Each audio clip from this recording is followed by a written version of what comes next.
The following podcast is a W2M Network original production. Visit W2Mnet.com for all of our other great podcasts, plus news, reviews, articles, and opinions from the worlds of wrestling, video games, football, and entertainment.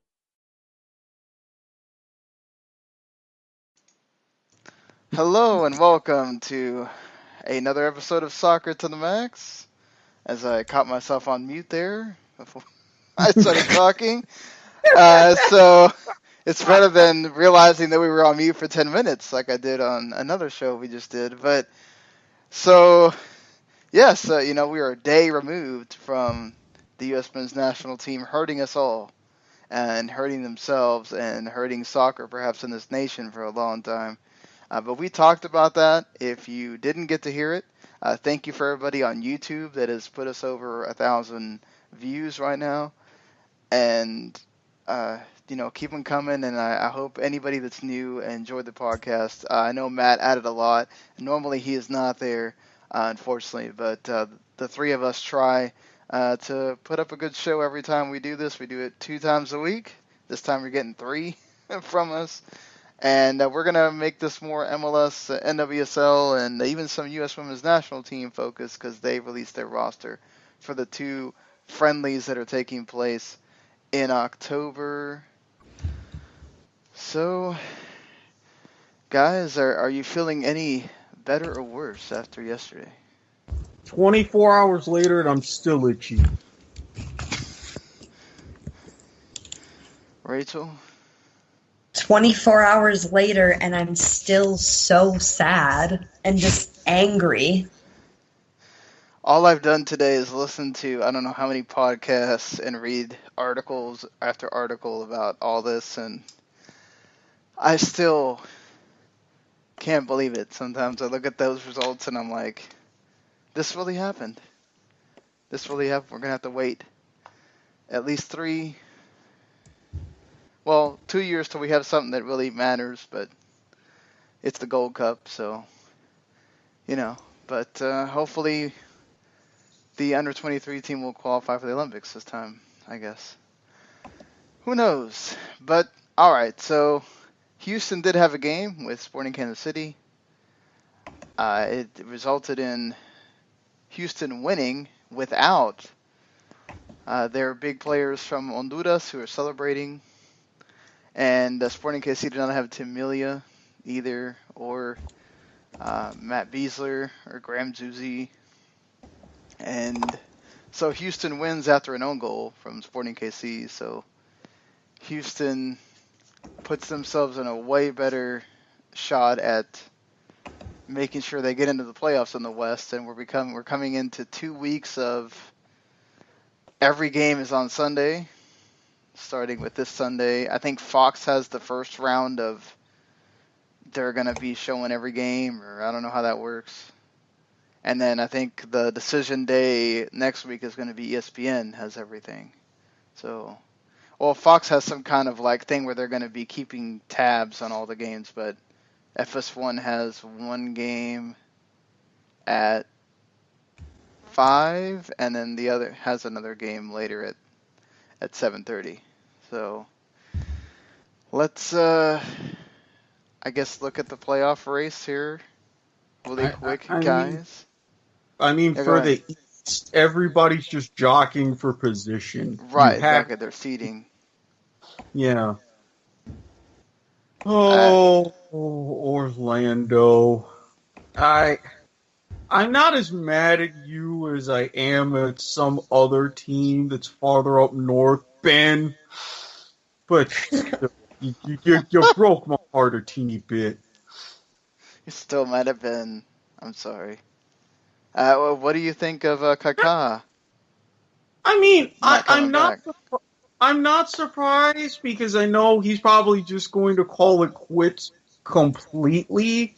And let's face it, this season, even with the addition of Dom Dwyer late, it hasn't worked. So maybe Jason Christ can find someone else to play at the top of the diamond, or maybe kind of restructure things a little bit. So I'm not entirely sad. But, Sean, quickly, Were you not the one who said watching DC United make an incredible run and have a sniff at the playoffs? Do you remember that? I said that in jest. I don't remember saying that in seriousness. I just said that to, like, fuel your Uh-huh. flames a bit more. And keep in mind, what did all of that success get them? Dead last with 32 points. Ben. Oh my God! Come on, man. Are we really gonna go through this again? They have to look good going into Audi Field next year. I mean, come on. Wow, 9-5-18. That's looking fantastic. Well, they could have been worse if they didn't bring in the new players. And it should have been worse. I am way too sober for this. Just let's move on. Yeah, so it is really just the East is just positioning, but we might get some playoff preview matches, especially with the Red Bulls and Atlanta game that is going to be played, and then also they get to play Toronto at the end. So 2 games that are going to really show you where Atlanta's at going into the playoffs. Do you think that they'll get there and pass NYC, or you think NYC actually stays where they are? My gut's telling me Atlanta overtakes them. I like Tata Martino. I know a lot of people are starting to throw his name into the hat for U.S. men's national team coach. I think it's for a legit reason. I think those rumors are going to swell when Atlanta takes over second spot and gets that first round bye.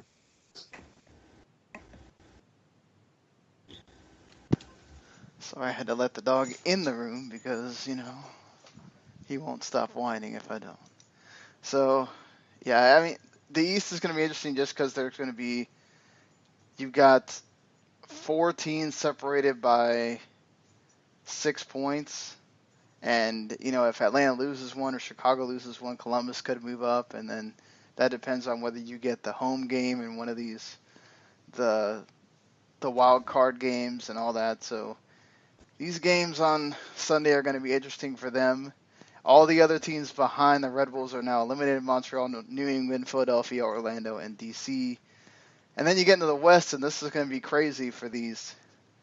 It's, Vancouver might be able to, they'll pretty much be able to lock it up if they can get a win in one of these last 2 games. But now with the Sporting loss, they could have clinched. They can't do that now with the loss that they suffered against Houston. Houston now goes into 5th place, 3 points clear of FC Dallas and Real Salt Lake and San Jose. What do you think happens here, guys? We got to make our sort of who's going to make the playoff predictions. Ooh. Come on, Scrabble. Get that triple word score.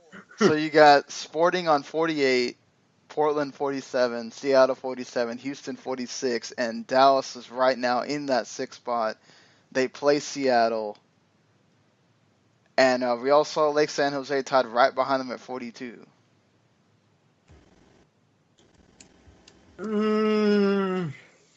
If I had to pick a team that would be kind of the odd man out, I think for me it would be RSL. Yeah, they lost Savarino, which is going to be big. Yeah, and again, the Earthquakes. Come on, Scrabble. It's on you these last 2 matches. Make it happen. San Jose have a tough one with Vancouver this weekend, and then they get Minnesota at the end. So, see? That's 3 points right there. That helps. Nothing is guaranteed in this league. It's so weird because Dallas has been on this awful slump, and Seattle has just been like coasting along for this like last half of the season. Who knows if you're going to get a reinvigorated Clint Dempsey or you're going to get a slumping Clint Dempsey in that game. And then, they got LA at the end. So I feel like Houston might have one of the toughest roads with Sporting again in Chicago. Seattle has, looking at their, if Dallas keeps on doing what they've been doing, they got Dallas and Colorado. They really should lock that up. And Portland has DC and Vancouver. I don't know. I'm going to go with Vancouver stays in first. Sporting somehow gets through and stays in second. I think Seattle's going to wind up flipping on Portland. And Portland winds up in fourth. Houston stays there in fifth. And what the hell? Real Salt Lake wind up getting in over Dallas. I know that screws up my entire playoff prediction, but I mean, if you're looking at this right now and asking me, I'd say Vancouver stays at the 1. I say Portland moves up to 2, Seattle to the 3, Sporting at 4, Houston stays at the 5, and the Earthquakes move up into 6. Sorry, Sean. I already did it to myself, so. You want to take a stab at all, Rachel, or you want to just... Sure. I think Vancouver is going to sit comfortably at 1.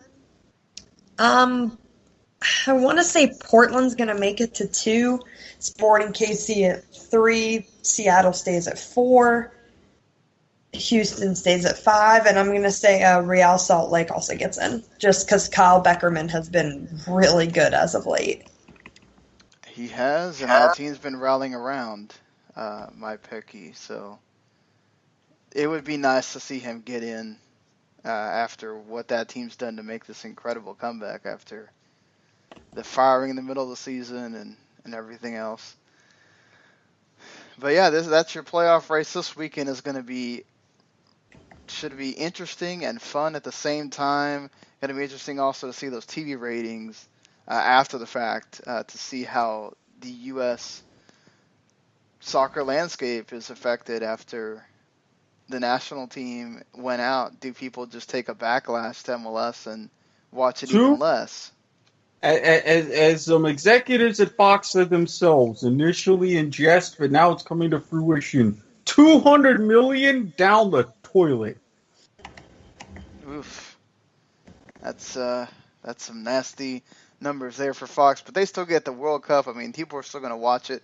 They're going to rally around Mexico. So no, they're not. No, they're not. No, they're not. Yes, they are. It's what they did in the Confed Cup. They're going to keep doing it. Yeah, but that Confed Cup, which doesn't hardly mean anything. They're not. They already they have a deal to show Mexico matches in English. Yes, they are going to make us think that we should be rooting for Mexico. The network is going to rally around them. Fine, great, fantastic. Justify that 2-story set and sending over 460 people. Oh, I don't think they're going to send that many people now. No, they've already said they've already got the production and everything set into place for all of this and that. I don't know how you're going to make those changes now. They could send less people if they want to. Oh, then that's going to be a lot of infighting with the network, so let them handle that. But while the team and the networks are going to rally around Mexico, a lot of fans, especially U.S. fans, aren't. Oh, no. This is I'm going to be watching it on the Telemundo network, so it doesn't matter. They'll be very happy they get more Spanish-speaking countries in there, so... It is what it is, but do you think that we could see that happen, Rachel, where people decide, okay, we're just not watching? I mean, it was small numbers that were watching MLS compared to other leagues anyway, but do you think more people say we don't want to watch it because the U.S. failed and they blame MLS as a... I don't know, because there's such a large fan base with like other teams, like you have the Chicharitos, the Ronaldo. Germany's always a big attraction with United States fans. You've got Messi, of course, and you have And I think you have an underdog team like the Netherlands that people are going to want to sit back and watch and see how they do. Yeah, I don't think this is gonna. It's gonna affect the World Cup, obviously, from casual perspectives, right? There's gonna be way less people paying attention. There's gonna be way less people that are going to go pick up a ball and want to play, as we've seen many try to rally around and say.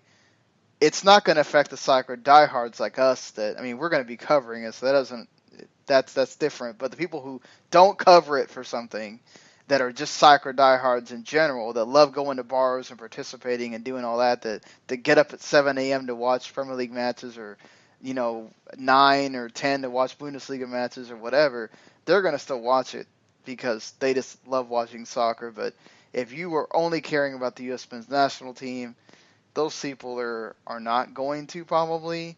But I would think that there's still a larger number that is. But you can tell from the ratings, the U.S.-Belgium game got a bigger rating than the final last time. So it's not by much. It was like 5.1 to 4.8, but it's still sort of significant. It obviously matters when the U.S. isn't in, but I don't think it's this huge thing that people are making it out to be.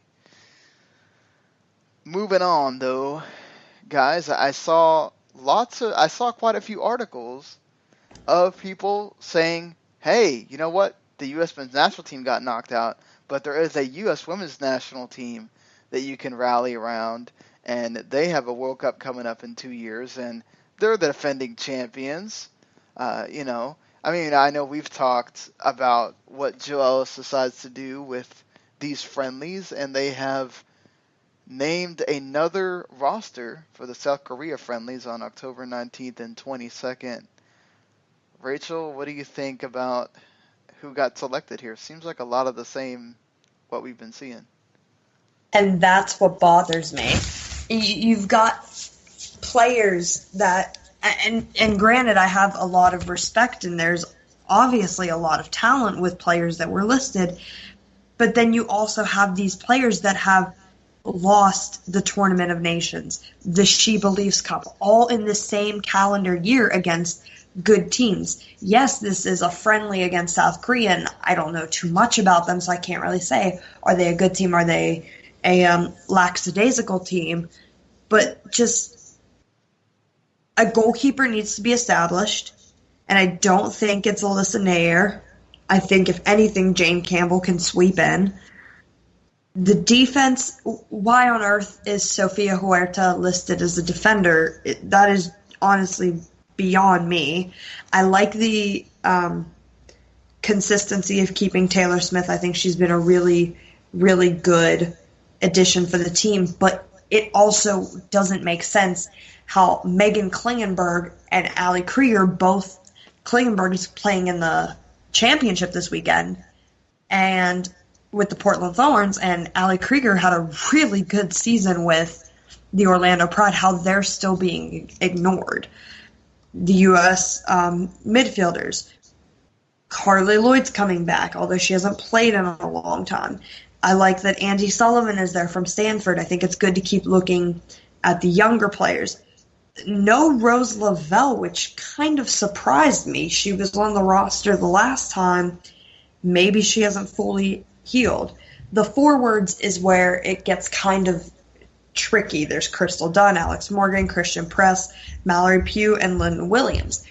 I don't think Lynn Williams gets the respect that she deserves. She plays for the Courage, who has a chance to repeat as two-time NWSL champions, and she doesn't get she gets respect in her club, but when it comes to international, she doesn't get as many starts as she should. She doesn't play she doesn't play well in Ellis's system, and they haven't found the right person to partner her up with.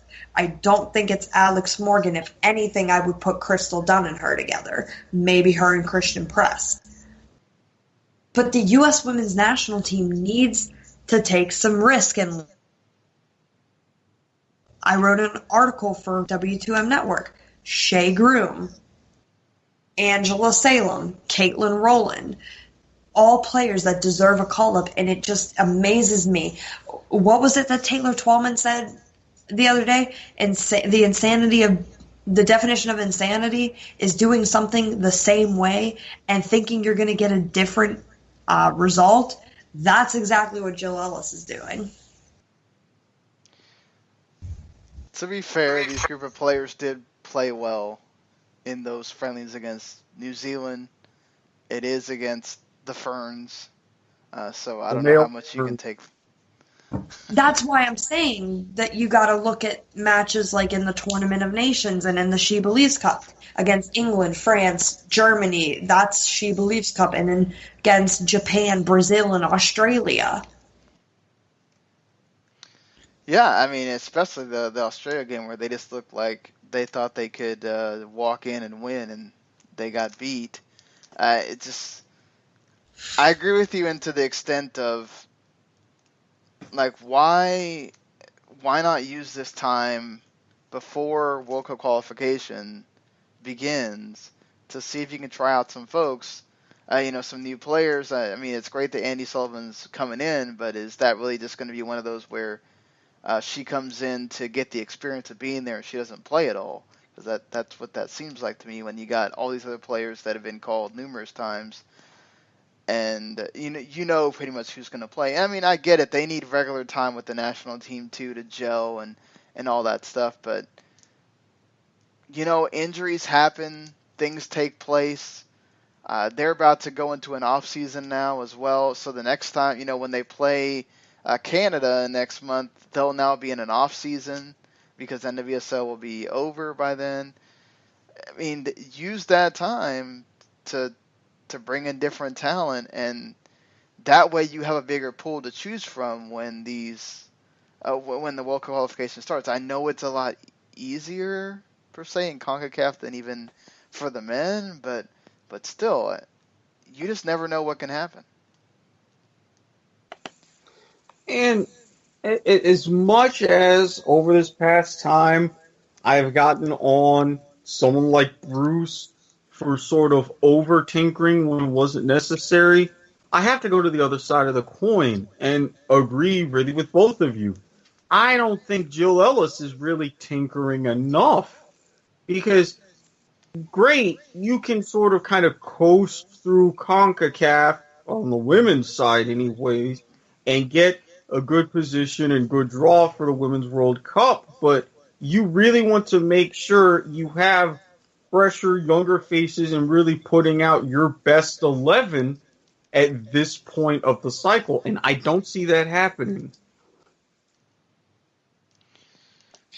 Yeah, I don't know, anything else you want to say, Rachel? I mean, I feel like until she Jill Ellis figures something out, we've talked about her kind of having Bruce syndrome, where she has her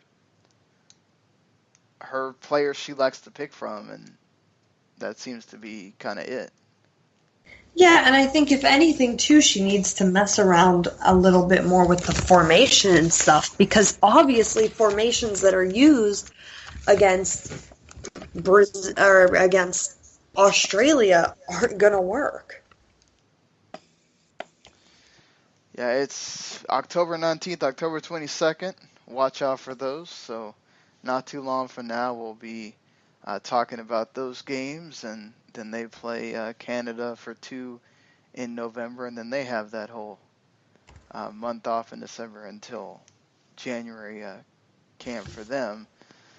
So that will be for the next few shows, I guess.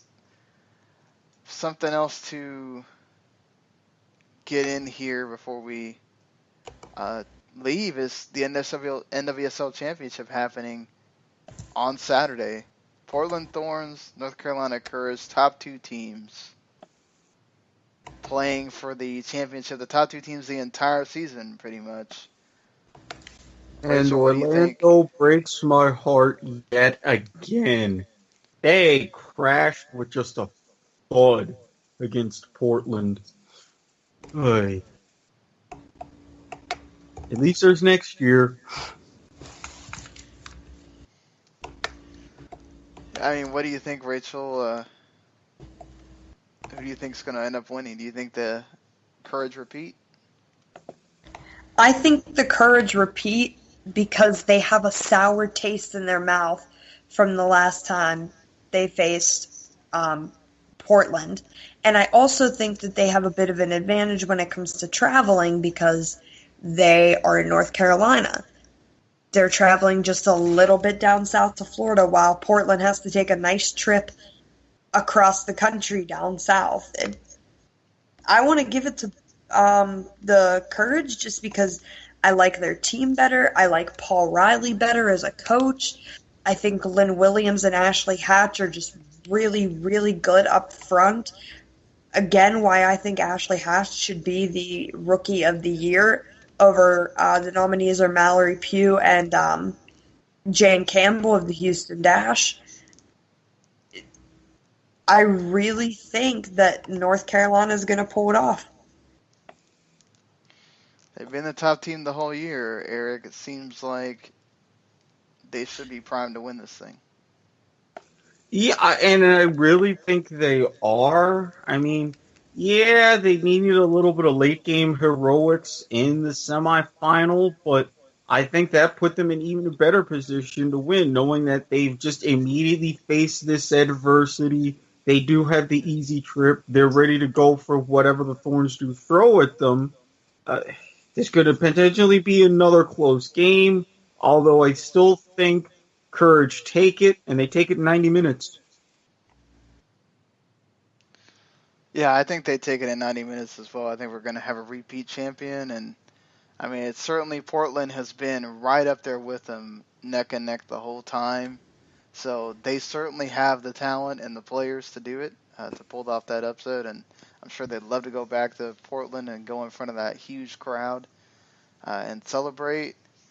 But I think North Carolina's going to take it and repeat.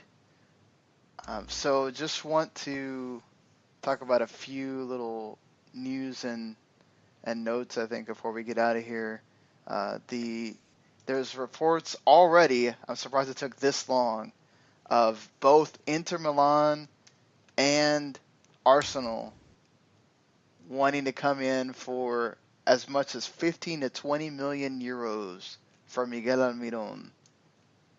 Good Jeebus. Not surprised. If you're Atlanta, I don't know if you can turn that down. No. You know how much 20 million euros is worth nowadays? Yeah, Tata Martino's just going to have to deal with it and try to reload because, good Lord, that's a lot of money. I mean, his scouts and he himself are pretty good at finding talent, as we saw this year.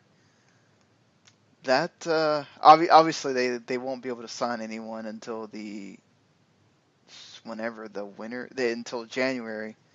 So obviously they're safe right now, but it's just when the off season comes, and I know, let's say Atlanta makes a run in the playoffs. There's no guarantees, obviously.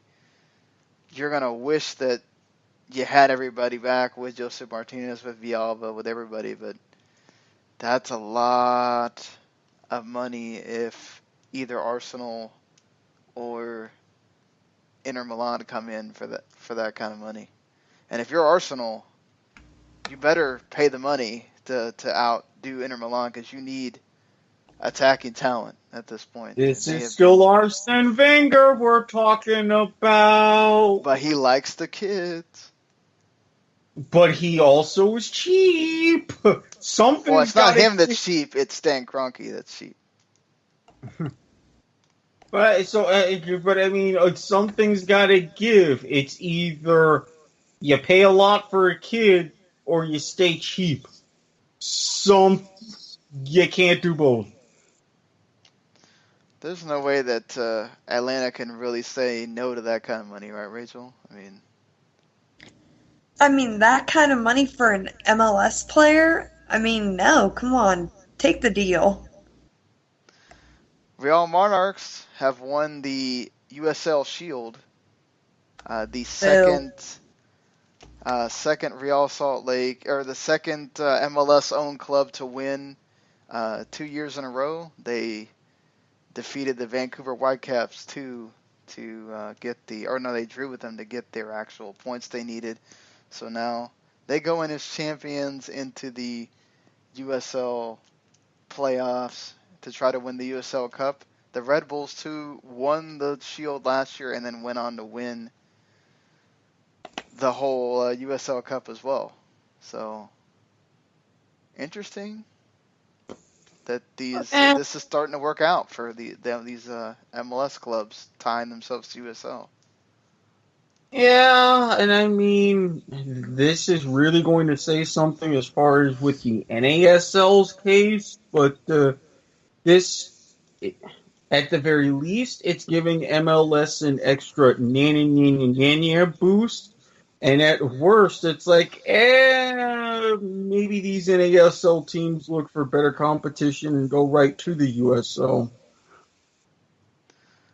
Maybe. I think they'd still want to stay in the NASL just from, if you're going through this lawsuit, right, and you're trying to say that there's this, USL MLS and US Soccer deal going on, if you leave and go to USL, what does that say?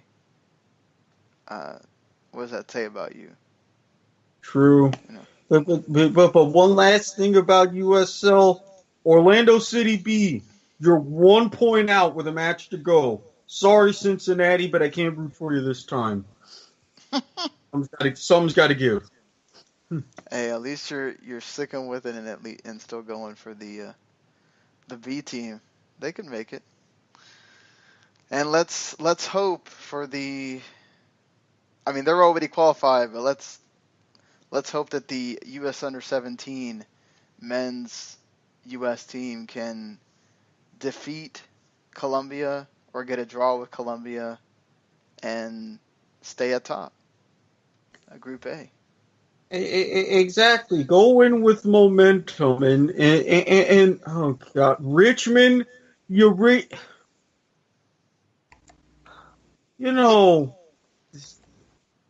Why? Why do I even bother with teams sometimes? I felt like you were talking about two different things here. What happened? Richmond, as in, the USL, the DC United USL affiliate. Yeah. Oh. Yeah. 32 points. 14th. Woo. I'm sorry. Orlando City, for the love of God, my sobriety. Please do something. It's on you now. Well, all right. I think that pretty much a short show. We had the longer one yesterday. Like I said, hopefully you enjoyed what you heard between yesterday and today. We'll be back on Sunday after all thankfully they're all sort of, the last games are at 7:30, so we'll be able to start at a good time and not having to start at like midnight because they had games at 10 o'clock. And be 1 week closer to knowing who exactly is going to be in the playoffs on the west side. At least you hope, if crazy stuff doesn't happen. But, all right. Until then, see you later, everybody. Peace. Stay swifty. The following podcast is a W2M Network original production. Visit W2Mnet.com for all of our other great podcasts, plus news, reviews, articles, and opinions from the worlds of wrestling, video games, football, and entertainment.